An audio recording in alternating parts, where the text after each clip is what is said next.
Oh. Hi, my lovely. Hi. In 2019, Courtney Hadwin's parents found her holding scissors to her throat not to die, but to destroy her voice forever. The same voice that got her the golden buzzer on AGT. The same voice Simon Cowell called supernatural. At just 15, she believed her gift was cursed. She'd already received death threats, spent 3 months locked in her bedroom, couldn't even speak to delivery drivers. The girl who stunned 310 million viewers was now Googling how to damage vocal cords. The truth about what really happened will shock you. Courtney Hadwin was born on July 6, 2004, in Hartlepool, a small industrial town in England. Her parents, Anne-Marie and Paul, worked hard. Her mum cleaned offices at night, and her dad worked at the shipyard. At just 8 years old, something strange and amazing happened. While alone in her bedroom, Courtney was listening to her grandfather's old Janis Joplin records. Then, without warning, she started to sing. Her voice didn't sound like a child's. It was raspy, powerful, and full of soul, something nobody expected from someone her age. Her parents were shocked.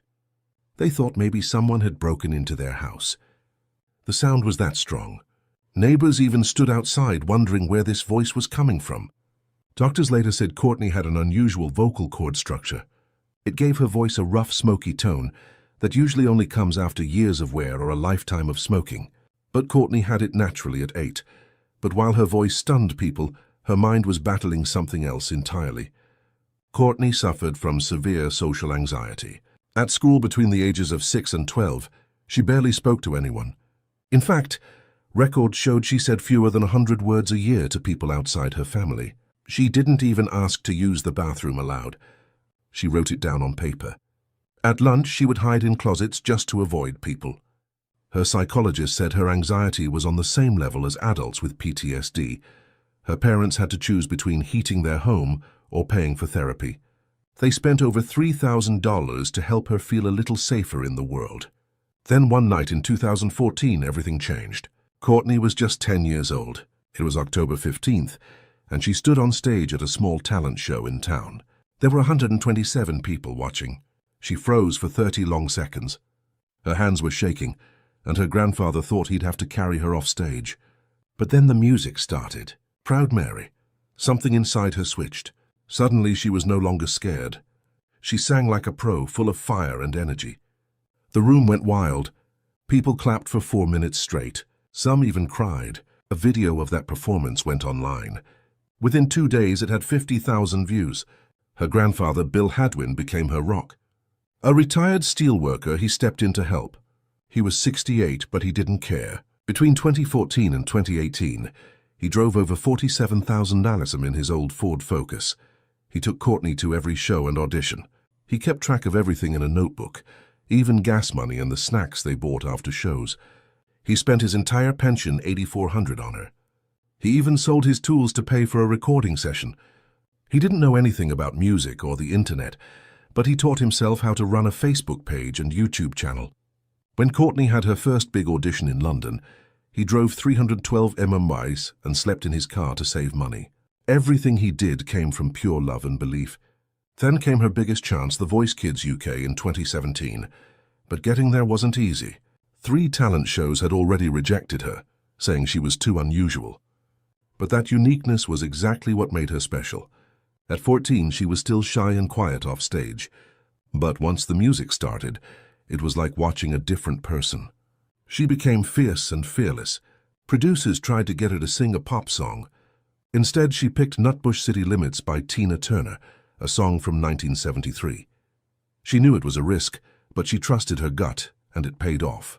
The moment she started singing, the judges were stunned. will.i.am called her performance supernatural. He had seen thousands of auditions, but this one shook him. The other judges were silent, watching in disbelief as this shy teenager transformed into a rock legend. That moment went viral. People couldn't believe what they had seen. She kept performing with that same energy all the way to the finals, but she didn't win. Jess Foley took the top spot. Yet what happened next made headlines. Jess admitted in interviews that she thought Courtney should have won. She said Courtney's performances were so powerful that they raised the entire competition. Industry experts agreed. Some even said Courtney lost because her style was too intense for a family show. But in the end, not winning gave her freedom. She wasn't tied to a UK record deal. She could now explore bigger things. But fame also brought pain. Back at school, Courtney became a target. Some classmates mocked her performances, calling her the screaming girl. They made memes and jokes that spread fast online. It wasn't just teasing. It became cruel. Teachers found her crying in hallways. Her grades dropped. The same talent that made people love her on TV was now being used against her by kids at school. Courtney Hadwin's journey to America's Got Talent started with a risk that most families would never take. Her parents, Paul and Anne-Marie, lived in a small village in County Durham.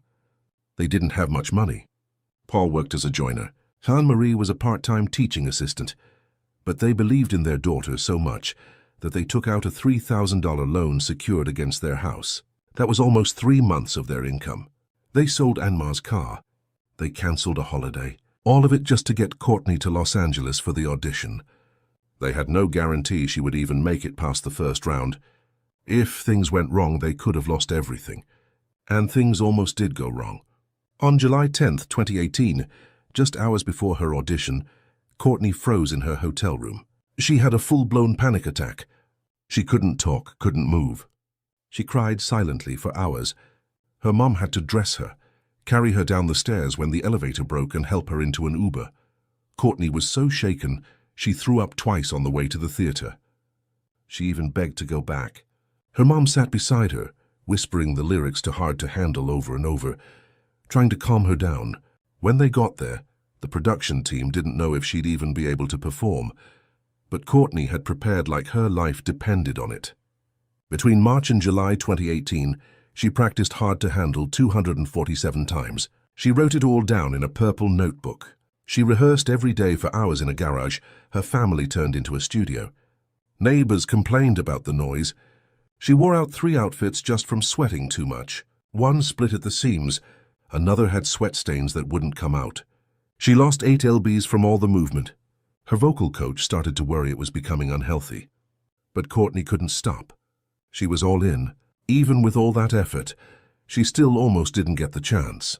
Simon Cowell's team rejected her twice. First in February, they said she sounded too much like other rock singers.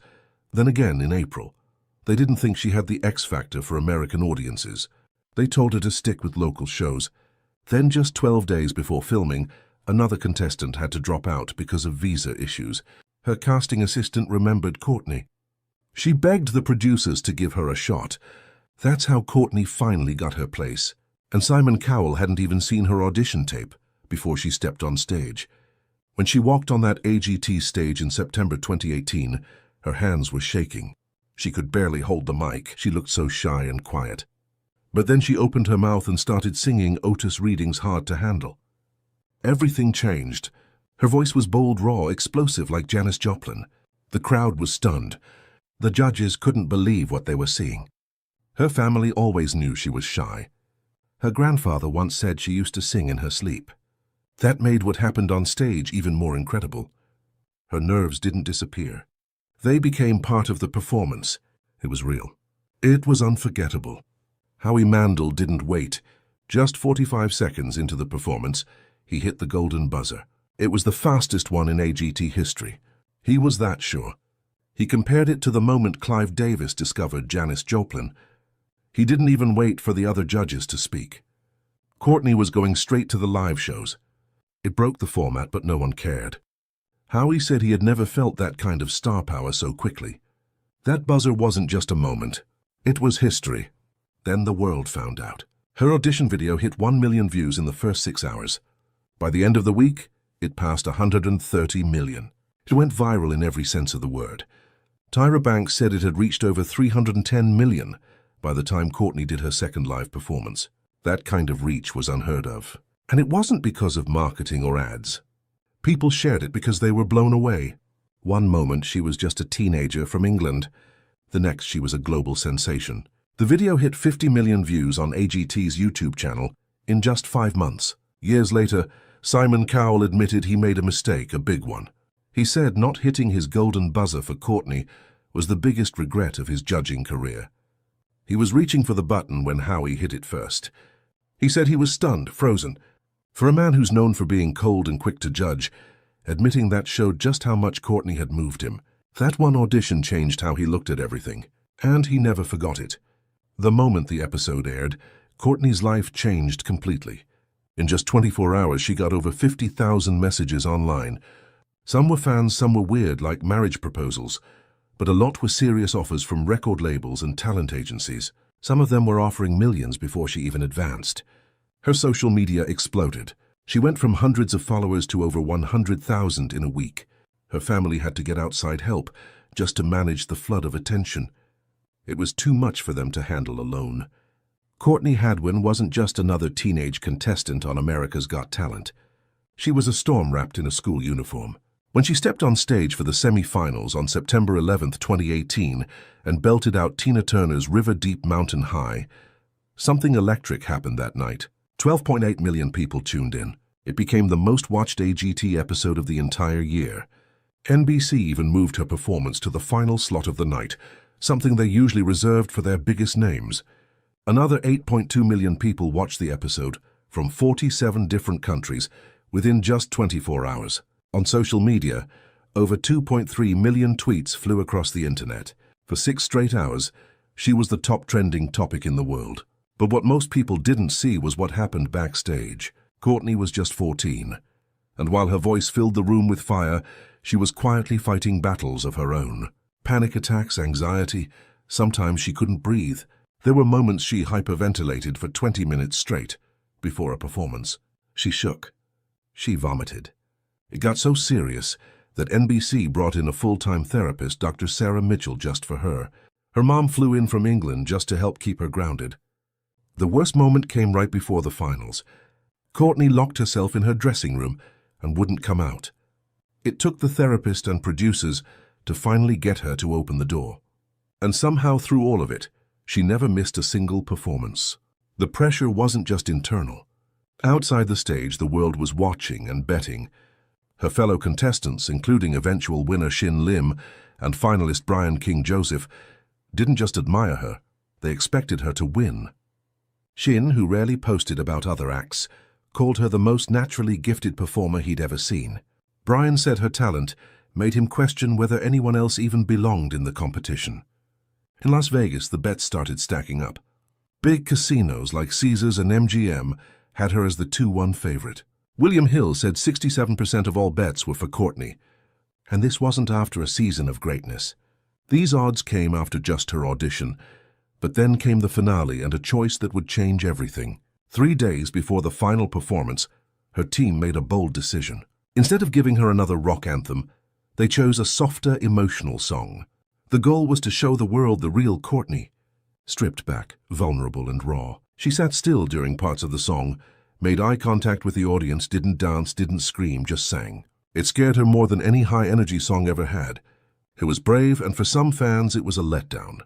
She didn't win. Courtney finished 6th, not 2nd, not 3rd, 6th. A girl who had broken viewership records, who got the golden buzzer, who had odds in her favor. Simon Cowell had even said, "You're going to be the winner." Yet when the results came in, she wasn't even in the top 5. Simon's reaction was caught on camera. His jaw dropped. His face went blank. That single image spread across the internet like wildfire. Within 24 hours, he called her to his house. Then he gave her a record deal with Psycho and Arista Records. The results didn't